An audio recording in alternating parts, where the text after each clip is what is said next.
Hmm.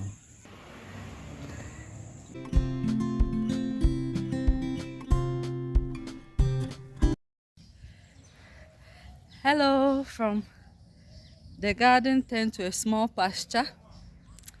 I hope you are all doing well. So far, so good.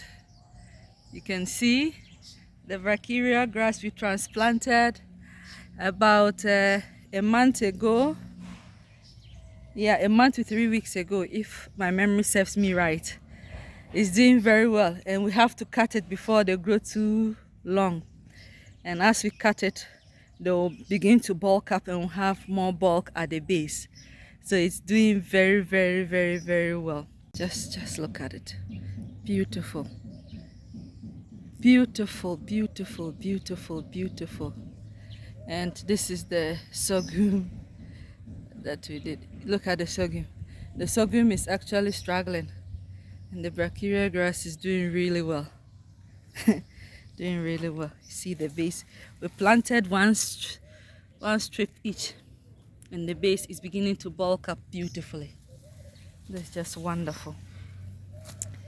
So the brachiaria grass is doing well. And I had a pleasant surprise. My plantain, my banana started coming up. I was about to give up. But I'm glad. I'm glad I didn't give up. Yeah. So that's the brachiaria grass. And then we opened the silage to see how it's going, whether we did a good job or not. Guys, after 4 weeks of silage, it is ready. So we opened it, and we kind of rubbed it to feel whether it will be slimy or anything like that. And no, our silage is just right.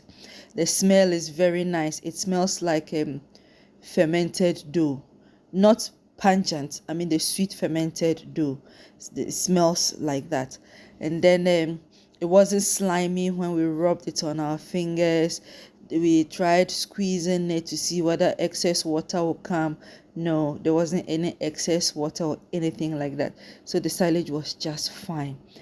We closed it back actually to keep for the dry season, but a week later we opened it and realized that we hadn't closed it back properly, so the top was beginning to mold, and we decided to just feed it to the cattle. Now at this point of opening it for an extensive period of time, some of the cattle were trying to come close to know what was that pleasant smell that they were having. So with all that encouragement, we decided to make silage out of corn stalk. That is, we went to go around people's farms when they harvest the maize, and then what is left, the stalk that is left with the leaves on it, we brought it in, we grinded it, and then we left it for a day. Yes, and then we tried to do the silage. And now what we are doing is that we added some soya bean to it. We milled soya bean, not overly fine, kind of a little coarse, and then we sprinkled it all over to get an even distribution, because the corn stalk doesn't have a lot of crude protein. The crude protein is very, very little.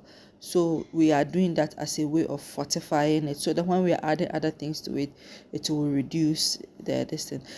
The next video I probably would educate you on how we do the whole corn stalk, the quantities, and then molasses we add for energy and all that thing, so that you get a better understanding of what we did.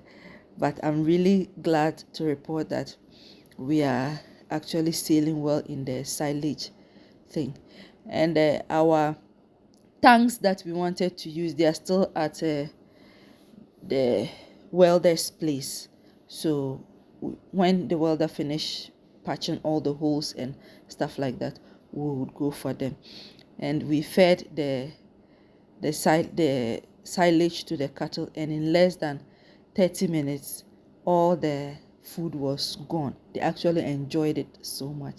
Thank you very much for watching. Please like, share, and subscribe, and let's grow the channel together.